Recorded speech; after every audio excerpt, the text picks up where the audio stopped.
This shop looks like it has so many delicious things," the elderly lady said cheerfully, speaking to her husband standing beside her. Most of the customers who visited the friendly bakery were familiar faces from the neighborhood, but the elderly couple who came in that day were new. Huh? What is this feeling? I felt a strange sense of nostalgia and comfort that was hard to explain in words. Listening to the couple's interaction, I felt an inexplicable sense of ease. The nostalgic sound of my grandmother Dolly's gentle, smiling voice, "Where have I seen these two before?" I wondered. Come to think of it, the husband kept glancing outside the store, and that's when I noticed someone else standing outside. A woman in her 60s was walking back and forth in front of the store, occasionally glancing our way, but whenever our eyes met, she would quickly look away and walk away briskly. Yet after a while, she would come back and look at us again. "Hey, why don't you come in too?" the impatient husband called out to the woman. "Yes, come on in already." And the elderly lady joined in. The elderly lady turned back to me with a smile. "She's our daughter." "I'll have the jam bread. Please give me the jam bread." The woman entered the store hesitantly, covering her face with her hands. As I was packing the jam bread, the elderly lady smiled happily. "Today is my grandchild's birthday. He loves jam bread." Her face lit up with happiness. "What a coincidence! It's my birthday today too. I've loved jam bread since I was a child." She laughed, but then looked at my name tag. "Oh my, you're..." and suddenly burst into tears. "My name is Blair, a 40-year-old single mother. I currently work at Friendly Bakery while raising my daughter Crystal, who just started elementary school. I don't want Crystal to feel lonely, but the bakery job starts early in the morning, and the biggest problem is that I can't spend much time with her. Starting with early morning preparations and closing the store at 7 p.m., when I get home, Crystal always wants to be with me, but my exhausted body can't properly respond to her needs. In the end, I'm making this child feel lonely too.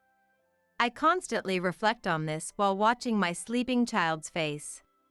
My family situation has always been different compared to other families. I barely remember seeing Dad at home.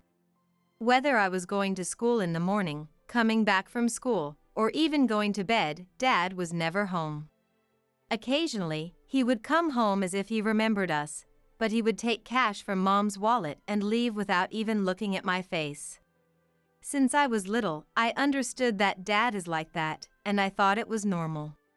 However, one Sunday, when I encountered a friend walking happily with her family in town, I began to suspect for the first time that my family might be a bit unusual. My friend, with a delighted expression, said, "We're going to a restaurant with Dad and Mom." When I asked, "Is today a special occasion?" she shook her head and replied, "We do this every week."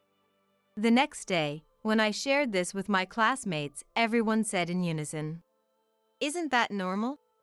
Blair, isn't it the same for you?" They looked at me as if I were an oddity. Dad hardly ever came home, but Mom was also rarely at home in my memory. Mom was an insurance saleswoman, and it wasn't uncommon for some clients to be available only in the evening, which meant she often came home late. By then, I would already be in bed, but the sound of the front door opening and closing and her footsteps would wake me. "Mom!" I would call out, and she would simply say, "You're still awake? Go to bed." Without any meaningful conversation, I would fall asleep again, and when I woke up in the morning, Mom had already left for work. Breakfast would be prepared on the dining table, and I would eat it alone. Feeling inferior due to my vastly different home environment compared to my friends, I began to distance myself from them. After school, I would head straight home without speaking to anyone, and immerse myself in playing house alone in the empty house.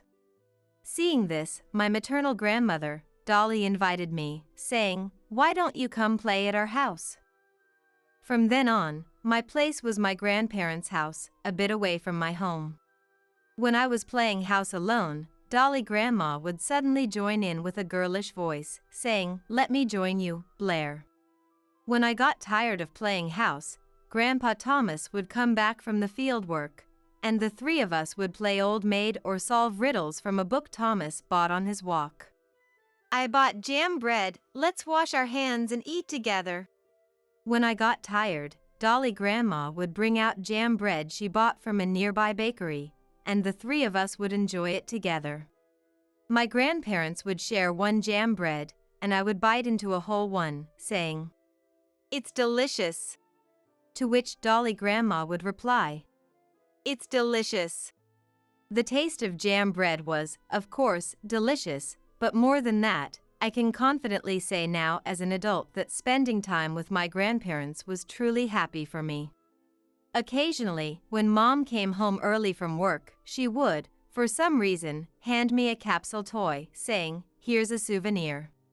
"I don't want this," I would say, unable to figure out how to deal with Mom, and couldn't express my gratitude with a simple thank you.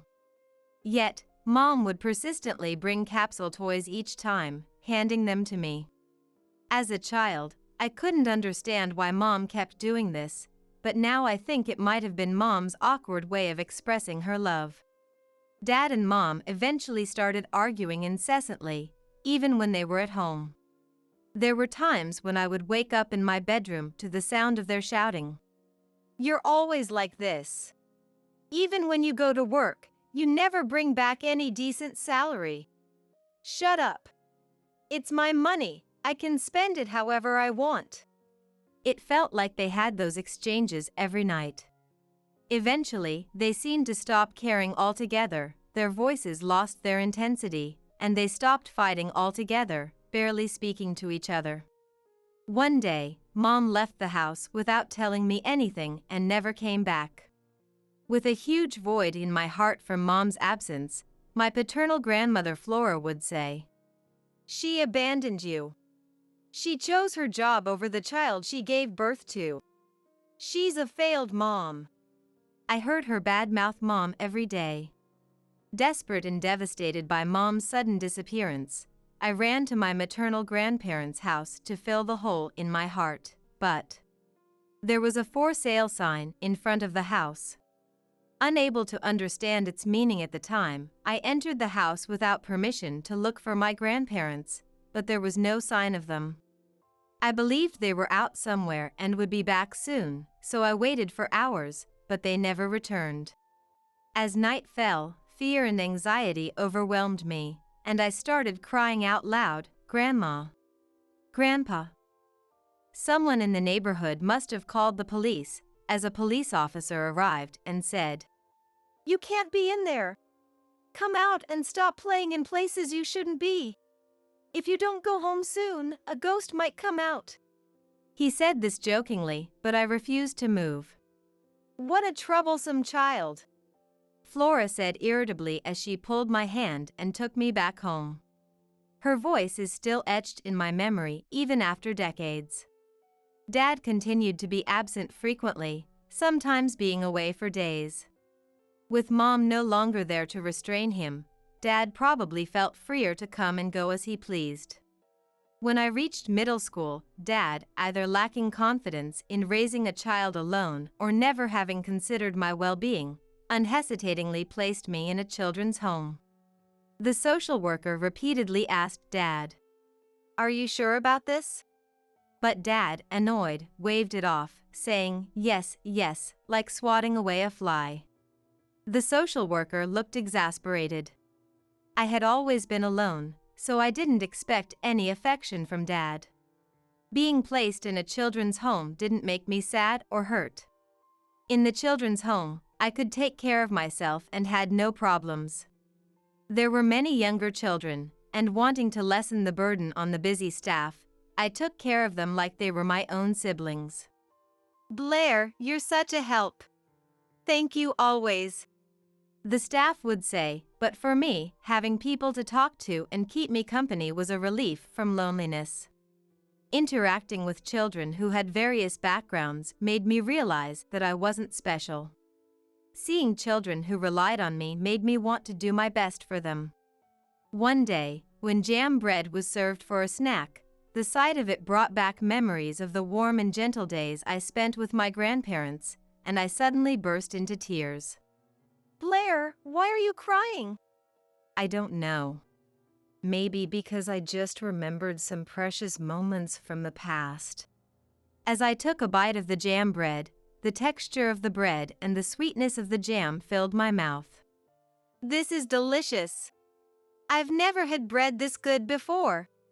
Seeing the children with their mouths full of jam bread and their beaming smiles, I began to dream of working at a bakery one day.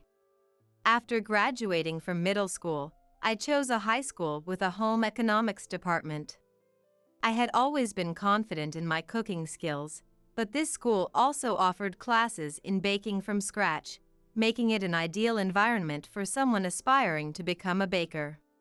After graduating high school and leaving the children's home, I immediately landed my dream job at a bakery.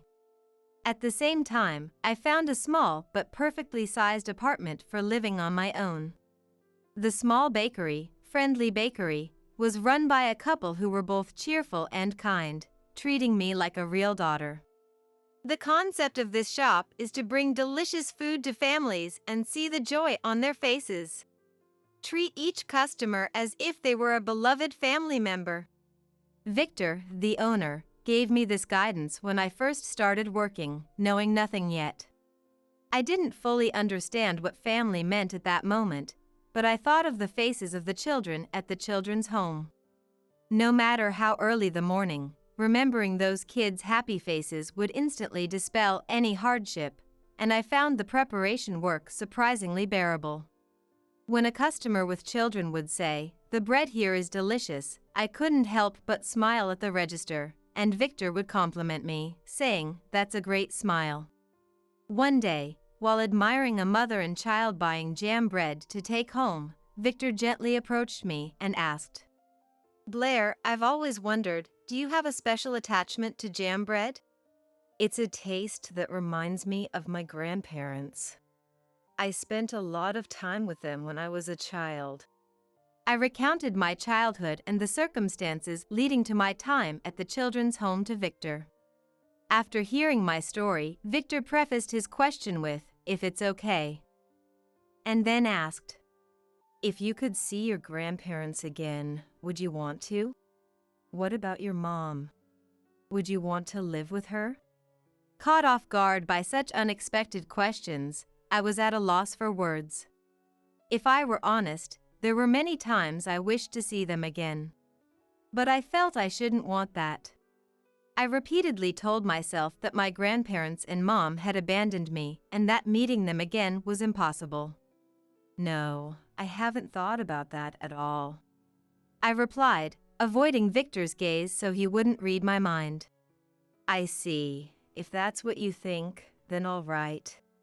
Victor responded in a way that left it unclear whether he believed me or not. 10 years after I started working at the bakery, there were significant changes in my personal life.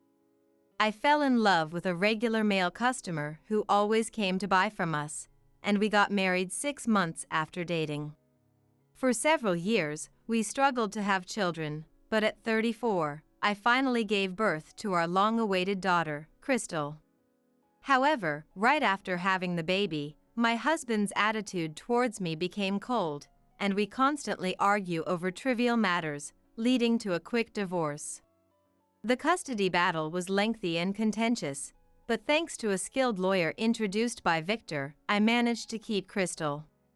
Even so, seeing Crystal's sad expressions as a young child made me think of myself at that age.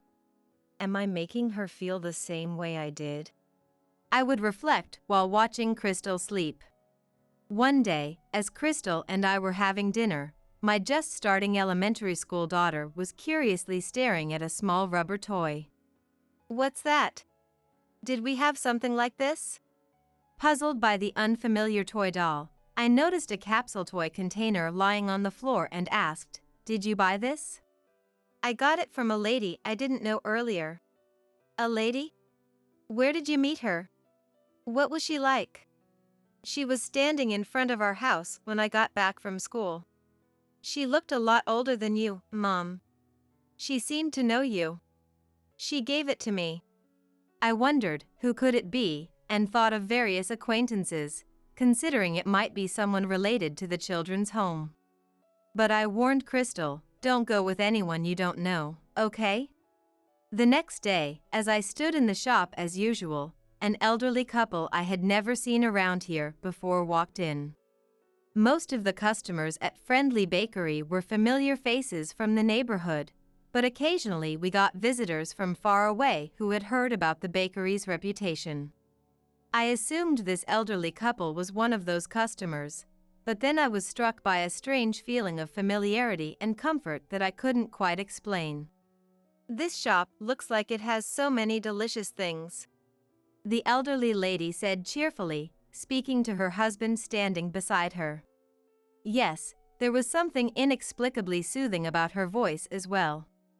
A nostalgic sound, as if I had heard it somewhere long ago, combined with her gentle smile. Where had I seen these two before? I noticed the husband kept glancing outside the shop. I initially thought he was eager to leave, but the elderly lady didn't seem to mind. That's when I noticed another person standing outside the shop. A woman in her 60s was walking back and forth in front of the store, occasionally looking our way, but when our eyes met, she quickly looked away and walked off. Then, after a while, she came back and was looking at us again. "Hey, why don't you come in too?" The impatient husband called out to the woman, and the elderly lady joined in. "Yes, come on in already." The elderly lady turned back to me with a smile. She's our daughter. "Everything looks so good. I'll take some jam bread, please." I thought it was strange for someone her age to be so shy, but the couple's daughter timidly entered the shop, covering her face with her hands. As I packed the bread, "It's our grandchild's birthday today. She always loved jam bread. I'm so happy to think we'll see her again."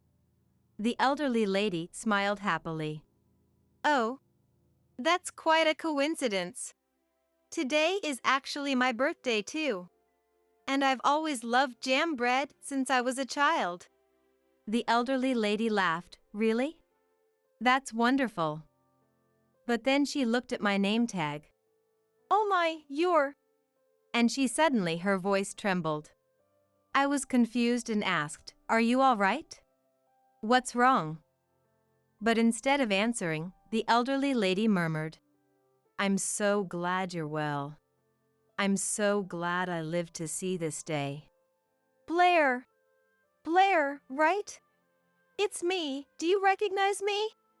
She suddenly started crying.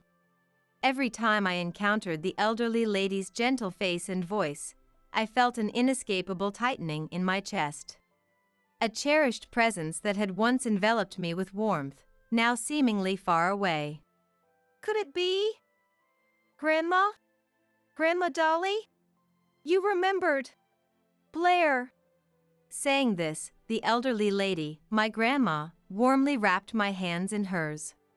So, the woman who was constantly averting her gaze behind her was Mom, right? Yes. I'm your mom. The woman finally spoke up. Since it had been over 30 years since we last saw each other, I didn't immediately recognize the three of them when they entered the store. But there was no doubt that the three people in front of me were my grandparents and my mom. With trembling hands, I handed the items to Grandma. "I still have work to do, so later. We'll be waiting in the park over there. It doesn't matter how late it gets, we want to talk to you." Dolly Grandma looked into my eyes and spoke firmly.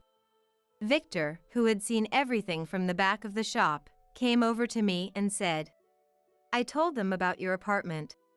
I hope it was all right. I had a feeling you actually wanted to see your mom and grandparents." Yes, it's fine. Thank you. Looks like we don't have many customers today, so let's close up early. Victor suggested, and I changed into my casual clothes and ran out of the back door without even grabbing my bag. When I brought the three of them back to my apartment, it did feel a bit cramped in my one-room apartment, but it might have been just the right size to fill the emotional void that had separated our family for so long. When I opened the door, Crystal, who had just gotten back from school, was doing her homework and exclaimed, "Oh, it's the auntie who gave me the toy yesterday." She pointed at my mom. How did you find out I was living in this town? While apologizing to me repeatedly, my mom explained the events that led her here after her divorce. My dad, Scott, worked at a small-town factory, but he would spend all his wages on drinks the very day he got paid, never bringing any money home. "What about Blair? Raising a child costs money, you know?" My mom, who had to raise the young Blair, started working in place of my dad. But my dad's wasteful habits never improved, and he started spending more and more days away from home. Finally, unable to take it anymore, my mom asked my dad for a divorce. During the divorce mediation, my dad's mom, Flora, said, "If you really want a divorce, you have to leave Blair behind." Mom didn't want to give me up, who she had carried and given birth to, but Flora told her, "That child hates you," and she believed it. "That's not true at all." Hearing this made me incredibly angry, but my mom kept nodding, saying, "Yes, you're right. But back then, I truly believed you hated me. You didn't seem happy even when I bought you toys." Despite my mom's clumsy way of showing affection, it seems she misunderstood my true feelings until the very end of their divorce. Looking back, I should never have let you go. After that, she threw herself into her work, as if to cut off the memories of her time with her daughter. But 30 years later, one day, she happened to run into Dad on the street. To Mom, Dad was like a stranger by then, but she was still worried about me, their only daughter. When she pressed Dad about it, he shamelessly said that he had put me in a facility. I had no idea you had been placed in a facility. I'm really sorry. After that, Mom switched to a job with more flexible hours and, with the help of my grandparents, started tracking my movements from the children's home, eventually finding me at the friendly bakery. "We've been looking for you. We finally found out that you were working at that bakery. You were out on delivery, so we asked the people at the store for your apartment address." My grandmother's warm, gentle hands wrapped around mine. "Why did you and Grandma leave without telling me anything?" In Grandma's place, Mom answered, "I insisted that they do it. After divorcing your dad, I stayed at my parents' house for a while, but seeing you living nearby made me desperately want to hug you. But I thought you hated me, so I figured staying in the same town would only make it harder, and that's why I decided to leave with my parents. I was hurting too. Even after I couldn't see you anymore, I kept thinking about you. How are you doing now? Are you eating well? Not catching a cold? That's all I ever thought about." Saying this, Dolly Grandma closed her eyes tightly and looked up at the ceiling, but the tears streaming down her cheeks didn't stop. "Thank you, Grandma. I had no idea you were looking for me." I had been convinced that both Mom and my grandparents had abandoned me. But knowing that they had taken the time to find me, my long-suppressed emotions burst forth, and I couldn't stop the tears from flowing. "Let's live together again, okay? Let's do that." Mom stroked my shoulder and said, but I couldn't bring myself to say yes. Mom hadn't wanted to let me go. A series of unfortunate events had led to that regrettable decision. Even though I understood that, my feelings couldn't immediately accept her offer to live together again. One day was too short a time to dispel the doubts I'd harbored towards Mom. "Let me think about it." Yes, of course. We're staying at a hotel right now, so call me whenever you feel ready. With that, Mom left a note with her contact information and left with my grandparents. Crystal, who didn't know what was going on, looked worried and asked, "Are you okay, Mom?" I decided I shouldn't make her worry, so I forced myself to switch gears and said, Are you hungry? What do you want for dinner? I want pizza. I love the pizza you make, Mom. Crystal hugged me around my waist with a big smile on her face, and I promised myself I will never let go of this child. While making pizza, I remembered my elementary school days. The morning Mom left home, when I woke up, there was a pre-made pizza on the dining table with a message from Mom saying, "Heat it up and eat it." Thinking about that, I accidentally set the oven timer wrong and burned it a little. Sorry, Crystal. I burnt it a bit, please forgive me. Mom, you just can't help it, can you? Crystal sighed and laughed. I wondered if I might be just like Mom was back then. I feared I might be making Crystal feel lonely too. After dinner, while I was doing the dishes, Crystal took something out of her school bag and said, "Mom, look over here." She snuck up on me quietly and called out. As I turned off the faucet and looked back as she asked, Crystal had drawn a big picture of me on a piece of construction paper with a message that said, "Good luck at work." Happy birthday, Mom. I love you, Mom. Thank you. I was so happy about Crystal's casual kindness that I felt a warm emotion welling up inside me. Mom, are you crying? Why? Did something bad happen? I wiped my tears and said, Of course not, I'm just happy. But Crystal, looking puzzled, asked, "Do people cry even when they're happy?" Sometimes they do. You know, seeing you grow up healthy and happy is my greatest joy. I had been so caught up with work from morning till night that I hadn't made time to care for my family or for Crystal. I thought Crystal might hate me for that, but she told me she loved me. Thank you, Crystal. Thank you for being born my child. The next day was Saturday, and the store was extremely busy. But Victor, knowing the situation, kindly said, "A young part-timer just joined, so why don't you take a break for once?" So, I decided to take Crystal out to town. When I entered the restaurant holding Crystal's hand, Mom and my grandparents were already waiting inside. "Thank you for coming. I was a bit worried that you wouldn't." Grandpa, usually so reserved, admitted with a touch of relief. Crystal, feeling a bit nervous seeing the three of them, greeted them with a timid hello. "Well, aren't you a polite one? Your name is Crystal, right? How old are you now?" "I'm 6 years old." "6, huh? Blair was just about your age when she started living apart from us," Dolly Grandma said, her expression a mix of the sadness from being separated and the joy of this reunion.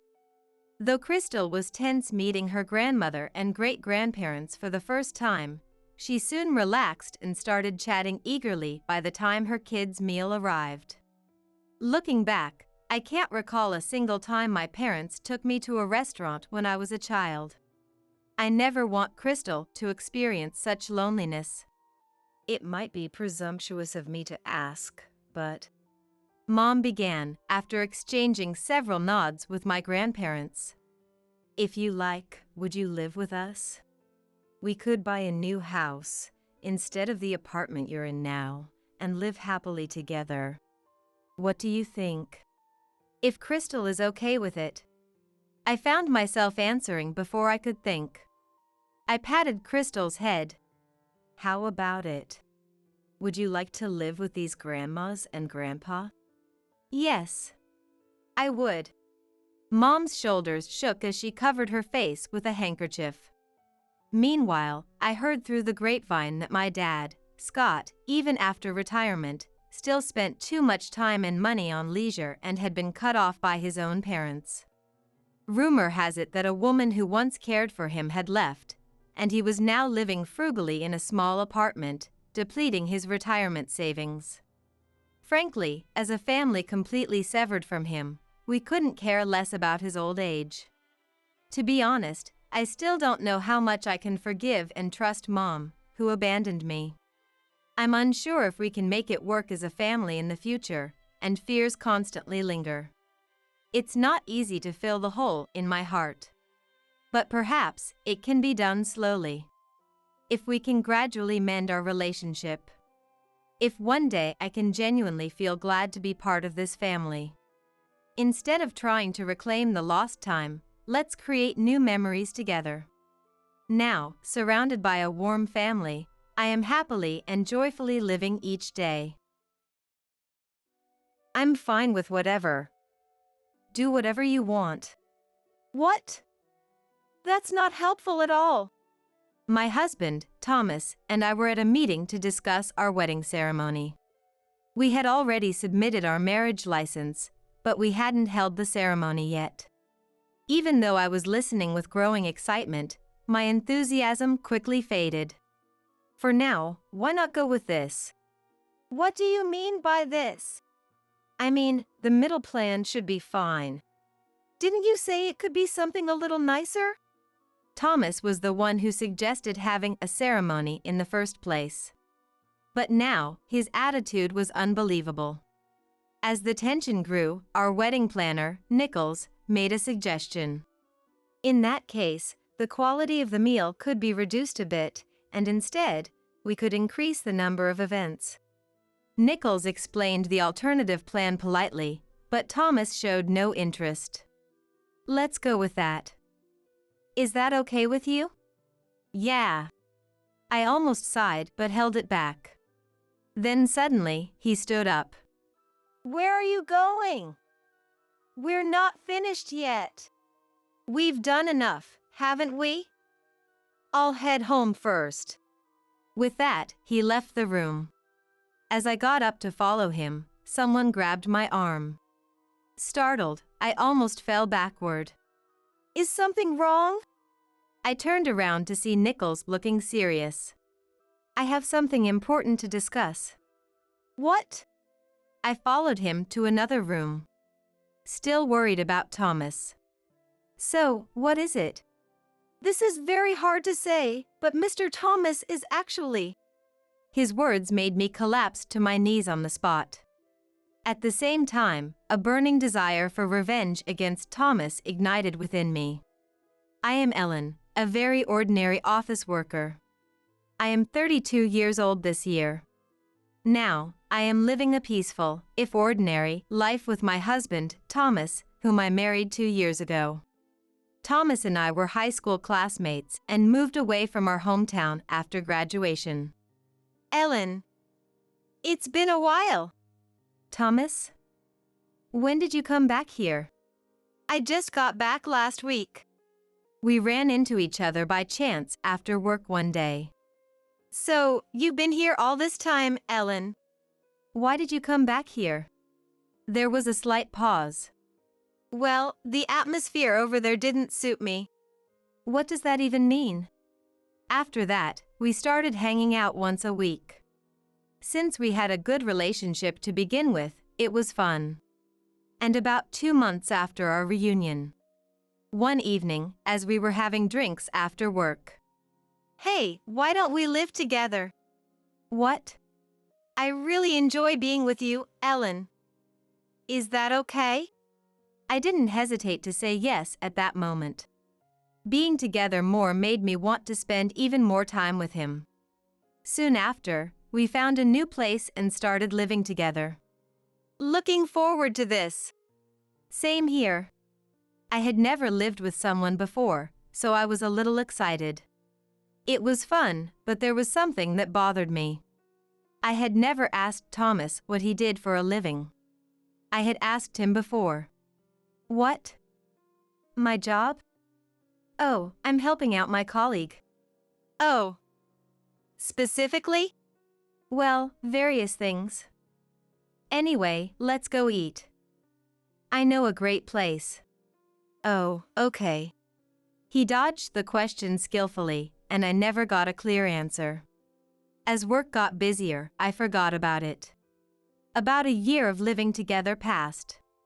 And one day, when I got home from work. Welcome back.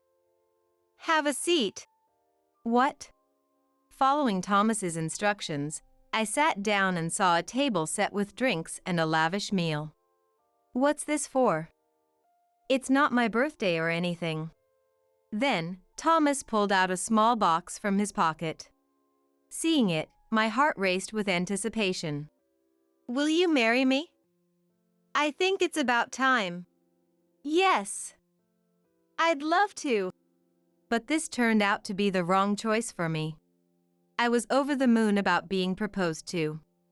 Then, Thomas looked apologetic. Is something wrong?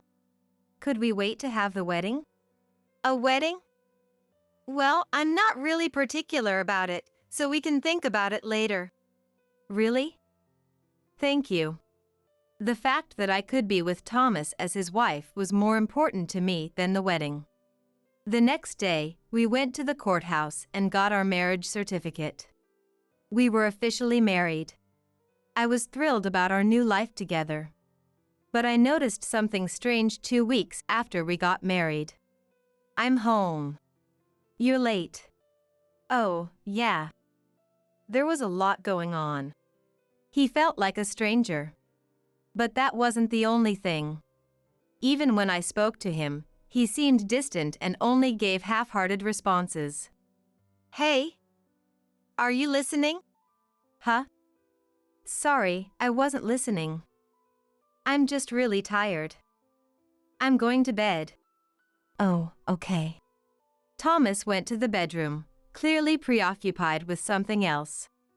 Then, I noticed a small bag left where he had been sitting. Thinking he might need it, I went to give it to him. You dropped this. Thomas, who was lying down, snatched it from me with an inhuman speed. What was that?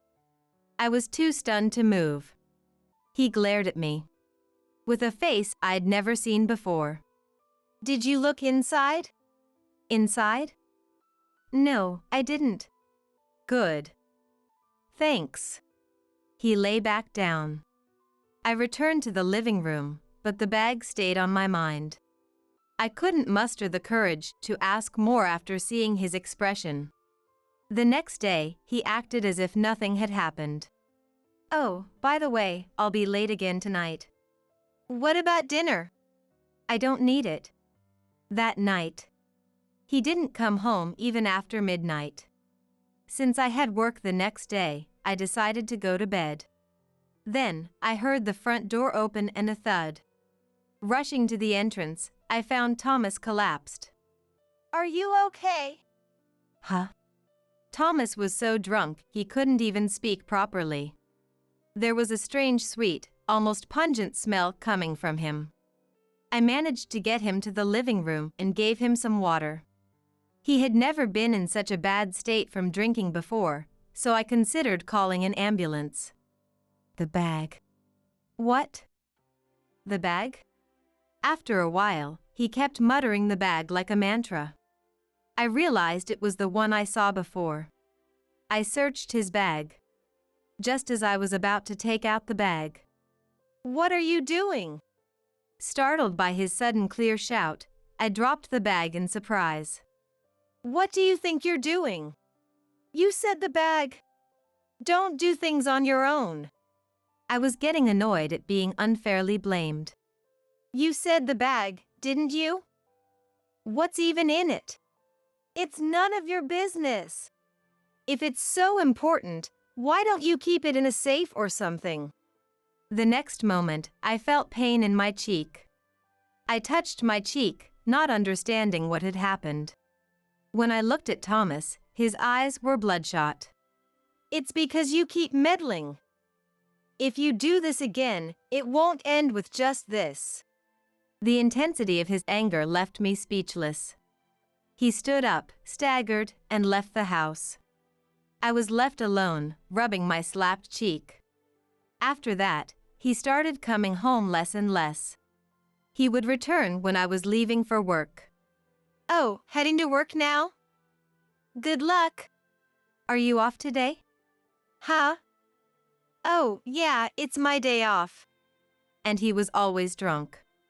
There was also a strong, unfamiliar smell around him. I had smelled it before. It seemed like perfume, but I couldn't place it at the time. One day, amidst these ongoing, tense days, Thomas made a surprising suggestion. We barely talked anymore, yet he had a strange smile on his face. As a way to make up for everything, how about we have a wedding ceremony? A ceremony? Yeah, a wedding. We never had one, right? Well, that's true. But why now all of a sudden? I was cautious because there had been no indication of this. Because it's a nice thing to do. Why not? Okay. I was afraid of what might happen if I refused. Then let's go look at venues this Sunday. I should have been happy, but Thomas's overly friendly and kind demeanor left me confused. Sunday came. So, where are we going? Just follow me. Without knowing where we were headed, I simply followed Thomas. We arrived in front of a building displaying wedding dresses. Here. Yeah, it's a nice place, right? Let's go in. Inside, there were various wedding dresses on display.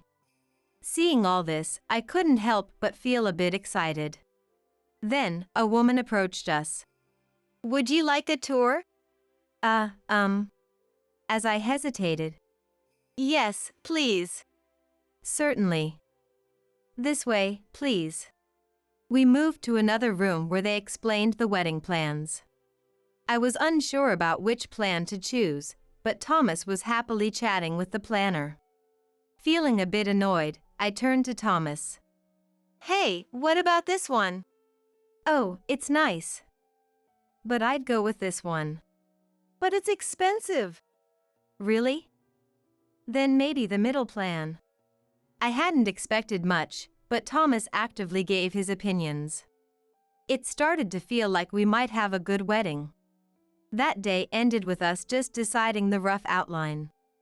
On the way back, he seemed to be in a good mood. Feeling hopeful, I tried talking to him. Hey, about the wedding dress. Yeah.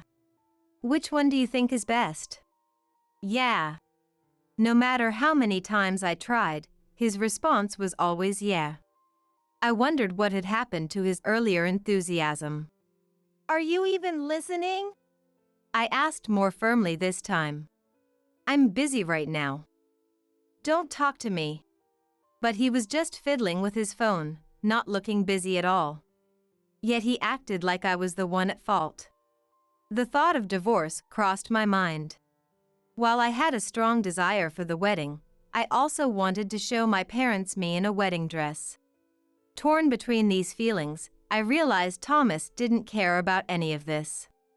We have another meeting next week. You'll come, right? Yeah, I'll be there. And we returned to our usual, gloomy routine. I couldn't wait for a week to pass. That day, I felt sick and had to leave work early. All I wanted was to get home and lie down. Huh? Why are you home? That's what I should be asking you. What happened to work? I wasn't feeling well, so I left early. Then you should have told me. I didn't think you'd be home. Then, I noticed something. There were 2 cups on the table. When I left this morning, they weren't there. Did someone come over? Huh? No, no one came over. But there are 2 cups here. Thomas looked like he had been caught. It seemed like he was trying to come up with an excuse. Oh, my coworker stopped by. But you just said no one came over. Thomas seemed increasingly frustrated. I said it was a coworker. Can you just drop it? I tried to press further, but I felt dizzy and unsteady on my feet. You came home because you weren't feeling well, right? You should go to bed. With that, Thomas carried me to the bedroom. My fever must have gone up, because as soon as I was laid in bed, I fell into a deep sleep. Huh? When did I fall asleep? I looked at my phone, and it was already past 1 a.m. I had been asleep for nearly 6 hours. I headed to the living room and found Thomas there. Are you feeling better? Yeah. Don't push yourself. Do you want something to eat? After what happened earlier, I didn't know what to say. Thomas spoke kindly, as if nothing had happened. I'm sorry about earlier. Work's just been stressful. But really, it was just a coworker. Please believe me. He seemed like a different person. Okay, I understand. I forgave him. Looking back, maybe I shouldn't have. But at that moment, his kindness meant the world to me. Especially since I had little experience with relationships, he was so important to me. You should get some more sleep. It's still the middle of the night. Yeah, you're right. Good night. Good night. I went back to bed and quickly fell asleep again. She didn't suspect anything. She's really a fool. I thought I heard Thomas talking to someone, but I soon drifted off again. We have another wedding planning session on Sunday. Are you okay with that? Yeah. It's fine. Then, during our final planning session, something happened. Isn't the usual person here? I'm sorry, but they are off today. My name is Nichols. I'll be your planner today. Oh, I see. Nice to meet you. I glanced at Thomas and he seemed a bit annoyed. Is everything all right? Yeah. Let's just get this over with. As we went through the details, Thomas was just playing with his phone, not really participating. It made me question what the wedding was for. As the meeting was wrapping up. So, shall we proceed like this? Yes, thank you. I asked Thomas for his agreement. Is this okay? Whatever. You decide. Huh? That's not helpful at all. My excitement deflated quickly. Just keep it simple. Simple? What's simple? Not too fancy. It doesn't need to be extravagant. What? We've already made all the plans. Now you want to change them? You said you didn't want anything expensive, right? Originally, it was Thomas who suggested having the ceremony. But now, I can't believe his attitude. As the tension grew, our planner Nichols made a suggestion. If we lower the grade of the meal, we can increase the number of events. He politely offered an alternative, but he showed no interest. Let's go with that. It's fine, right?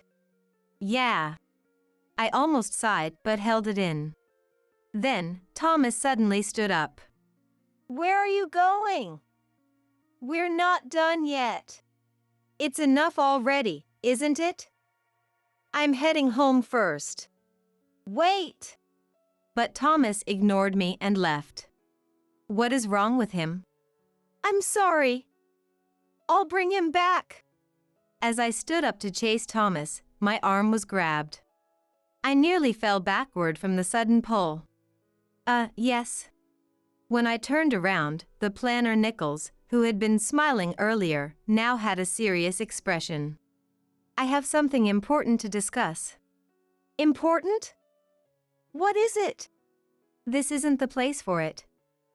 Please come with me. Following Nichols' lead, I moved to another room.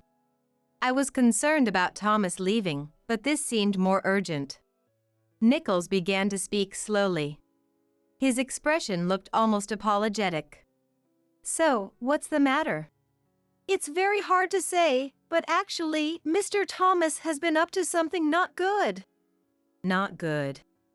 Last week, when we were fitting the outfits, I overheard a conversation. I was curious and went to check. He seemed hesitant to continue. Seeing this, I felt I needed to be brave and listen. Please, tell me. all right.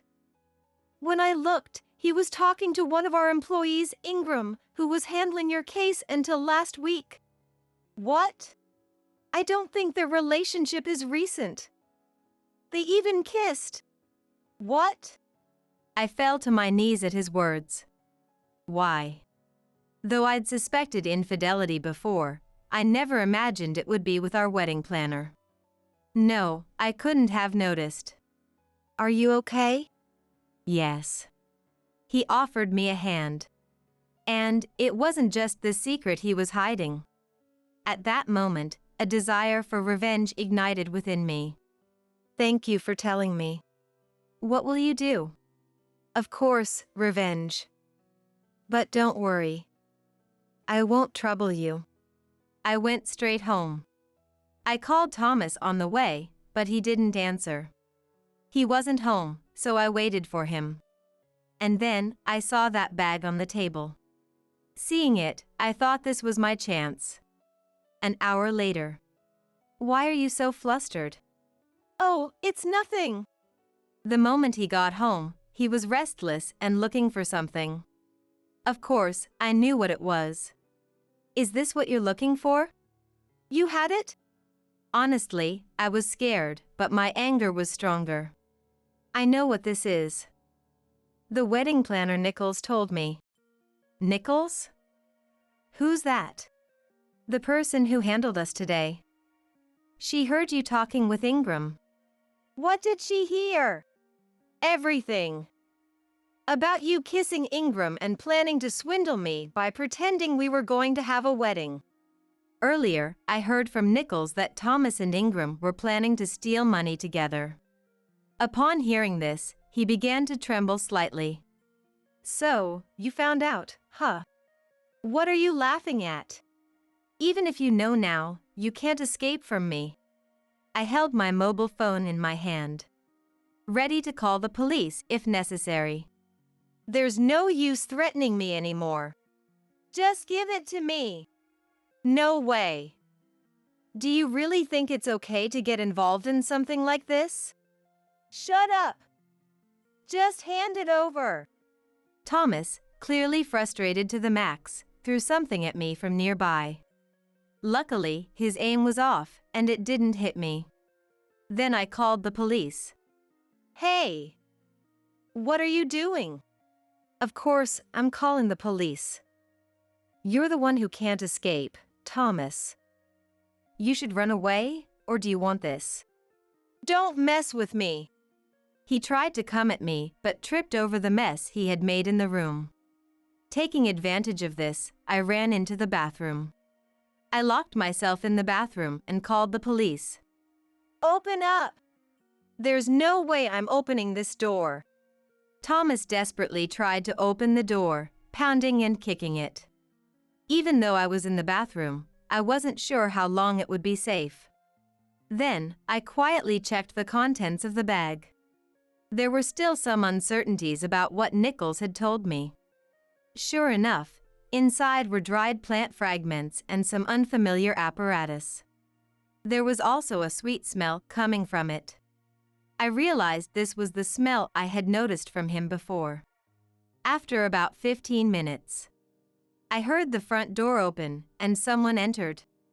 It seemed the police had arrived. Hey! Let go! Don't touch me!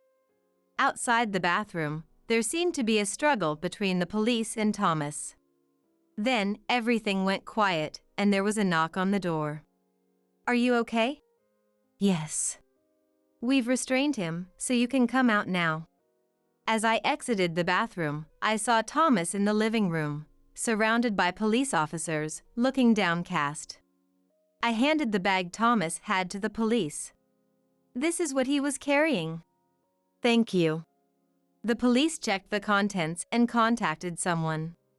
Soon after, more police arrived. Is this Mr. Thomas's item? Yes, he always carried it around like it was important.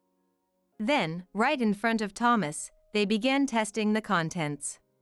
They put some of the plant fragments into a test tube, and it changed from clear to a purplish blue color.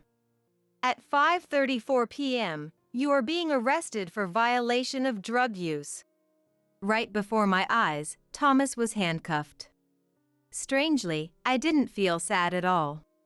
In fact, I could only think that he deserved it for deceiving me all this time. You've ruined everything. Remember this. I never thought you were such a scumbag. You deserve to rot in prison. You just wait. I'll be back. Good luck with that. And with that, Thomas was taken away by the police. I felt foolish for not acting sooner, even though I had noticed something was wrong. But now, I was free. I might not be able to have the wedding, but it's much better than continuing this life. What should I do now? First, I guess I should get a divorce. There's no time to wallow in sentimentality. There's still a lot to do. A few days later, I was on my way to the police station. The police had contacted me, and I needed to be tested as well. Of course, the result was negative. You can visit him now if you'd like. What would you like to do? Of course, I will. All right. I'll get back to you with the schedule details. I felt a bit excited. I was eager to know how things had progressed since then. And finally, a week later, the chance to meet face-to-face arrived. When I entered the visitation room, Thomas was a shadow of his former self. Good to see you. You look well. This is what you call looking well? So, why are you here? It's just an update. I'm currently finalizing our divorce. Also, I'm filing for alimony. Alimony? Yes. Because you were cheating, remember? Do you have proof?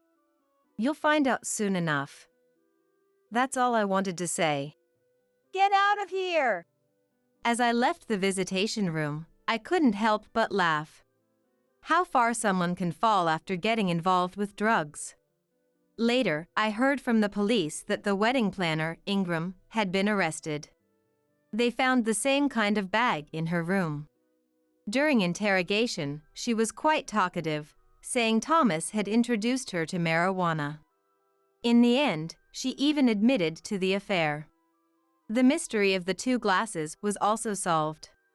Now, I have to proceed with the alimony claim. The alimony claim was successfully recognized.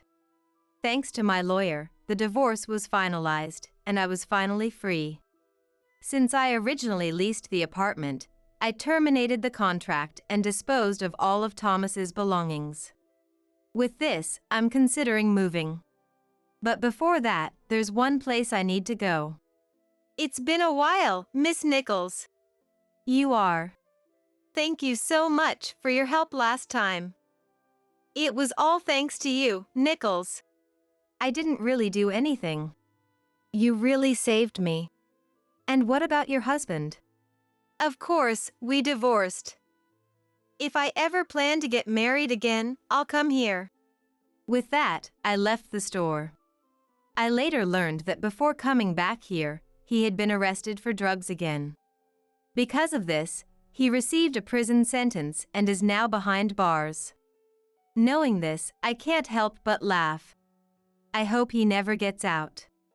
From now on, I will start a new life in a new place. Even though I am alone, I don't feel lonely. In fact, I'm looking forward to it immensely.